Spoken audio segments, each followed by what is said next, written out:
ಆಶ್ಚರ್ಯವೇ ಕಾಣ್ತಾ ಇದೆ. ಯಾಕೆ? ಎಲ್ಲಿಗಾದ್ರೂ ಹೋಗುವಂತ ವೇಳೆಯಲ್ಲಿ ಅಮ್ಮ ಇಂತಿದ್ದ ಕಡೆಗೆ ಹೋಗಿ ಬರ್ತೇವೆ ಅಂತ ಮಾತನಾಡಿ ಹೋಗುವರು ನೀವು. ನಿಜ.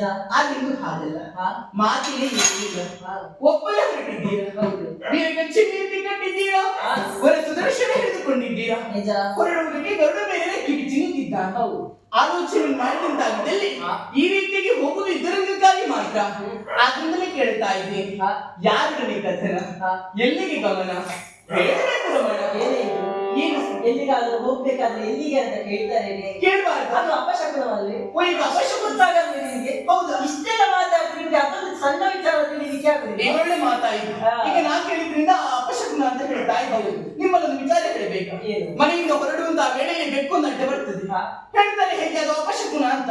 ಮನೆಯಲ್ಲೇ ಒಂದು ಬೆಕ್ಕು ಅಡ್ಡ ಬಂದ್ರೆ ಅದು ಅಪಶಕುನ ಅಂತ ಆಗ್ತದೆ. ಅಲ್ಲ, ಮನೆ ಬೆಕ್ಕು ಅಡ್ಡ ಬಂದ್ರೆ ಅಷ್ಟೇ, ಬೀದಿ ಮನೆಯ ಬೆಕ್ಕು ಅಡ್ಡ ಬಂದ್ರೆ ಅಷ್ಟೇ. ಬೆಕ್ಕು ಬೆಕ್ಕೆ ಅಲ್ಲೇ. ಅದು ಮನೆ ಬೇಕಾದ್ರೆ ನಾನು ನಿಮ್ಮ ಮನದಾಳದ ಬೇಕು ಅಲ್ವಾ? ಹಾಗಾಗಿ ಕೇಳ್ತಾ ಇದ್ದೀನಿ, ದೂರ ದೂರ ಹೊರಟದೀಗ. ಈಗ ಸಂತೋಷವಾಯ್ತು. ಓ ಕೀರವಾಣಿ,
ನಮ್ಮದಾದಂತಹ ಇದು ಅರಕೆಗೆ ದೇವೇಂದ್ರ ಬಂದು ಹೋದದನ್ನು ನೀನೇ ನೋಡಿದ್ದೀಯ. ಹೌದು. ಬರುವಾಗ ಅಳುತ್ತಾ ಹೋದ, ಬಂದ. ಹೋಗಬೇಕಾದ್ರೆ ಯಾವ ರೀತಿಯಲ್ಲಿ ಹೋದ? ಸಂತೋಷದಿಂದ ಹೋಗುತ್ತಾ ನೋಡಿ ನೋಡಿ, ನಗುತ್ತಾ ಸಂತೋಷದಿಂದ ಹೋಗ್ತಾ ಇದ್ದ. ಅವ ಬರುವುದಕ್ಕೆ ಕಾರಣ ಉಂಟು. ದುರ್ಡನಾದಂತಹ ನರಕಾಸುರ ಲೋಕಕಂಟಕನಾಗಿ ಮೆರೆಯುತ್ತಾ ಇದ್ದಾನೆ. ವರುಣನ ಮನುಷ್ಯ ಕುಪ್ಪಸ ಭಂಡಾರ ಅಷ್ಟೇ ಅಲ್ಲ, ನನ್ನ ತಾಯಿಯಾದಂತಹ ಅದಿತಿ ದೇವಿಯ ಕರ್ಣ ಕುಂಡಲವನ್ನೇ ಅಪಹರಿಸಿಕೊಂಡು ಹೋದವನಿದ್ದಾನೆ. ಹಾಗಾಗಿ ಆತನಿಗೊಂದು ವೃತ್ತಿಯನ್ನು ಕರುಣಿಸಬೇಕಲ್ಲ. ಹೌದು, ಅವನನ್ನು ಕೊಲ್ಲಬೇಕಾಗಿದ್ದರೆ ನಾನೇ ಹೋಗಬೇಕು. ಹಾಗಾಗಿ ಚಕ್ರಧಾರಿಯಾಗಿ ಗರುಡನನ್ನು ಸಿದ್ಧಪಡಿಸಿಕೊಂಡು ಆತನಿಗೆ ಹೋಗುವುದು, ಆತನನ್ನು ಕೊಲ್ಲುವುದು, ಬಳಿಕ ಸ್ವರ್ಗಲೋಕದ ಸ್ವಸ್ತುಗಳನ್ನು ಅಲ್ಲಿಗೆ ಮತ್ತೆ ಮರಳಿಸುವುದಕ್ಕೆ ಬೇಕಾಗಿ ಸ್ವರ್ಗಕ್ಕೆ ಹೋಗುತ್ತಾ ಇದ್ದೇನೆ. ಗರುಡ ಹೋಗು, ಸ್ವರ್ಗಕ್ಕೆ ಹೊರಟದ್ದು. ಹೌದು, ಭವಿಷ್ಯವಾಯಿತು ಸ್ವಾಮಿ. ಯಾಕೆ?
ನಾಶವಾಗುವ. ಅಯ್ಯೋ ಅಲ್ಲಿ ನಿಮಗೆ ಕಷ್ಟ ಬಂತು ಎಂಬುದಾಗಿ ನನಗೆ ನಿರೀಕ್ಷವಾದದ್ದಲ್ಲ. ಮತ್ತೆ ನೀವು ಸ್ವರ್ಗಕ್ಕೆ ಹೋಗ್ತಾ ಇದ್ದೀರಲ್ಲ, ಹಾಗಾಗಿ ನೀವು ಒಬ್ಬರೇ ಹೋಗುವುದಲ್ಲ. ಮತ್ತೆ ನಾನು ಬರ್ತೀನಿ. ಸ್ವಲ್ಪ ಸುಮ್ಮನೆ ಇರ್ತೀಯಾ? ಎಲ್ಲಿಗೆ ನೀನು ಬರುವುದು? ಸ್ವರ್ಗಕ್ಕೆ. ನಾನು ಆಟ ಆಡ್ಲಿಕ್ಕೆಲ್ಲ ಹೋಗುದು. ನಾನು ಹೋಗುದು ಯುದ್ಧಕ್ಕೆ. ನೀವು ಕೂಡ ಆಟಕ್ಕೆ ಬರಬೇಕು. ಹಾಗೆ ಆಟ ಆಡ್ಲಿಕ್ಕೆ ಆಗ್ತದ? ಅಯ್ಯೋ ಸ್ವಾಮಿ, ನಾನಲ್ಲಿ ತಿರುಗಾಡುವುದಕ್ಕೆ ನಾನು ಬರ್ತೀನಿ ಅಂತ ಹೇಳಿದ್ದಲ್ಲ. ಈ ಹಿಂದೆ ಮಾತು ಕೊಟ್ಟಿದ್ದೀರಿ. ಯಾವಾಗ? ಪಾರಿಜಾತದ ವೃಕ್ಷವನ್ನು ತೋರಿಸ್ತೇನೆ ನಿಮ್ಮ ಹಾಗೆ. ಪಾರಿಜಾತದ ಎಲ್ಲಿ? ದೇವಲೋಕದಲ್ಲಿ. ನೀವೀಗ ಹೊರಟಿದ್ದೆಲ್ಲಿಗೆ? ಸ್ವರ್ಗಕ್ಕೆ. ಬನ್ನಿ ಬನ್ನಿ ಬನ್ನಿ ಹೋಗಿ.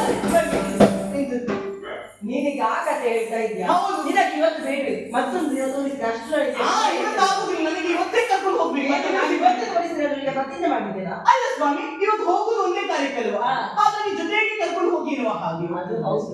ಒಂದು ವೇಳೆ ಇವತ್ತೇ ಆಗಬೇಕು, ಮತ್ತೆ ನಾಳೆಗೆ ಆಗ್ಲಿಕ್ಕಿಲ್ಲ. ಅದು ಗೊತ್ತುಂಟು. ಯಾಕಂದ್ರೆ ಇನ್ನೊಂದು ಸಂಪಾದಿಸ್ಲಿಕ್ಕೆ ಸ್ವಲ್ಪ ಕಷ್ಟ. ನೋಡಂತೆ ಅಂತಪುರದ ಬಾಗಿಲು ತೆರೆದಿದೆ. ಹೌದು. ಅವತ್ತು ಹೋಗಿ ಬಾಗಿಲು ಹಾಕಿಕೊಂಡ ಹಾಗೆ ಮತ್ತೆ ನನಗೆ ರಾಗ ಹಾಡ್ಲಿಕ್ಕೆ ಎಲ್ಲಿಗೆ ಹೋಗಿ ನೋಡ್ತೀನಿ, ಬಾಗಿ ಮುಚ್ತೇನೆ. ಅವತ್ತು ನೆನಪುಂಟ? ಸತ್ಯಭಾಮೆ ಸತ್ಯಭಾಮೆ. ಸಾಕು ಸಾಕು ಸ್ವಾಮಿ, ನಿಮ್ಮ ಸಂಗೀತವೂ ಸಾಕು, ನಿಮ್ಮ ಅಭಿನಯವೂ ಸಾಕು. ಬೇಗ ಹೋಗ್ಬೇಕು ನಾವೀಗ. ಓಡ್ತಾನೆ. ಇವಳನ್ನು ಕರೆದುಕೊಂಡು ಹೋಗಲೇಬೇಕು. ಯಾಕಾಗಿ?